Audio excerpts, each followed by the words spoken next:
Nous voudrions donc lancer un appel à tous les Ivoiriens, d'ici et d'ailleurs.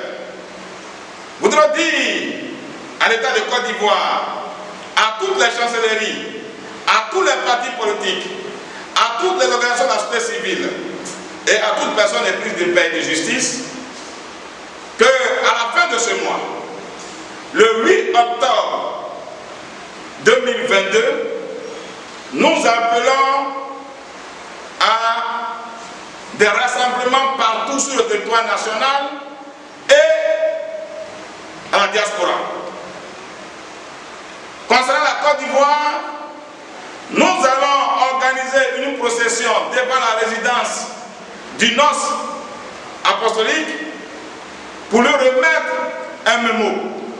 C'est la résolution principale de la conférence de presse que Samba David a donnée le mercredi 21 septembre 2022 au Baron Bar de Yopougon. Il a fait savoir que cette marche est une marche de réconciliation. Et cette réconciliation passe nécessairement par la libération de tous les prisonniers politiques. Parce que quand on parle de démocratie, on va parler encore des prisonniers politiques. À quand longtemps deviendra trop? Les raisons évoquées par le leader de la société civile, c'est que la Côte d'Ivoire a besoin d'être soignée. La construction, d'accord, mais la fracture causée par la crise post-électorale de 2010 nécessite d'être traitée en premier lieu. Après la crise post-électorale qu'a connue notre pays, le président Alassane Ouattara a très vite choisi la voie de construire la Côte d'Ivoire. Or, quand on sort d'une crise où il y a eu plus de 3000 morts, la première des choses serait de soigner le pays, non pas la construction. Soigner le pays, cela voudrait dire soigner les victimes, soigner les bourreaux, pourquoi pas. Et cela, c'est ensemble comment faire pour que ce peuple soit son propre thérapeute. C'est quand les cœurs sont soignés, c'est quand tous ces problèmes sont résolus qu'on pense à la construction du pays. Aujourd'hui, il n'est pas mauvais de construire son pays, mais il est quand même regrettable que 11 ans après, dans notre pays, on parle encore de réconciliation. 11 années passées, on parle encore de détenus politiques. 11 années passées, on parle encore de détenus d'opinion. Cela ne ressemble pas à notre pays et cela ne ressemble pas, cela ne cadre pas avec un pays qui est en construction. Samba David a présenté l'exemple des pays comme l'Afrique du Sud, le Rwanda, le Libéria et d'autres qui ont réussi à tourner la page des différentes crises dans leur pays par le vivre ensemble.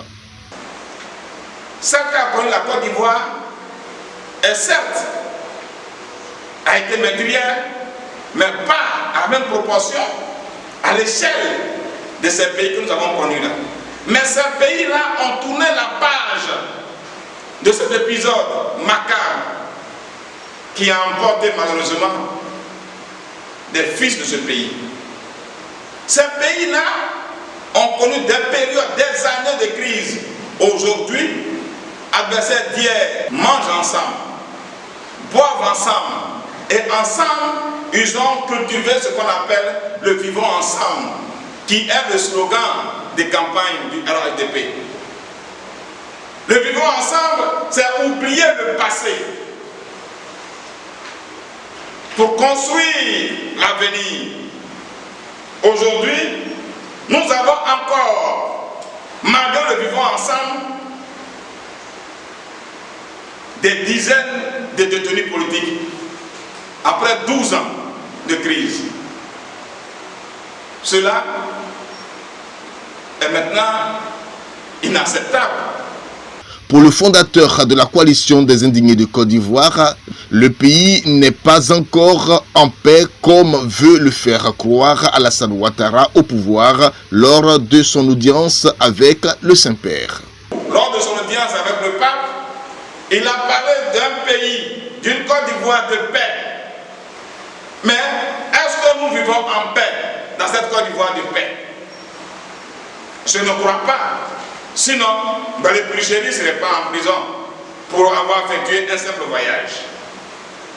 Sinon, des gens ne seraient pas encore en prison pendant que l'ex-président de la République, Laurent Gbagbo, lui-même dit ces soldats qui sont encore en prison, ces officiers supérieurs qui sont encore en prison, quel est leur délit?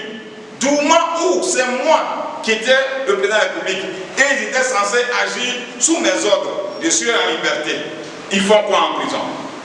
Samba David demande une vraie réconciliation qui se traduit par la libération des détenus politiques, d'opinion et militaires. La paix, ce n'est pas l'absence de crépitement des armes. La paix, ce n'est pas l'absence des coups de poing dans la rue. La paix, comme l'a dit le père de la nation, c'est un comportement. Nous dénonçons donc cette paix qui consiste à faire taire tout le monde. Nous dénonçons donc cette paix qui consiste à brandir le bâton à chaque fois que le citoyen voudrait bien exprimer le mal qu'il ressent. Au monde entier qu'en Côte d'Ivoire, il y a aussi des otages, il y a des prisonniers politiques qu'on ne veut pas libérer. Et ici en Côte d'Ivoire, nous allons organiser une procession devant la résidence du nonce apostolique, comme je le dis, représentant du pape, l'un des porte-voix des chancelleries, pour que nous puissions leur dire ce qui se passe réellement en Côte d'Ivoire. La coalition des indignés de Côte d'Ivoire, dont j'ai l'insigne honneur de porter la voix, est une structure de la société civile qui a décidé d'axer ses actions autour de 3 points, à savoir l'amour de la patrie, la démocratie et la justice sociale.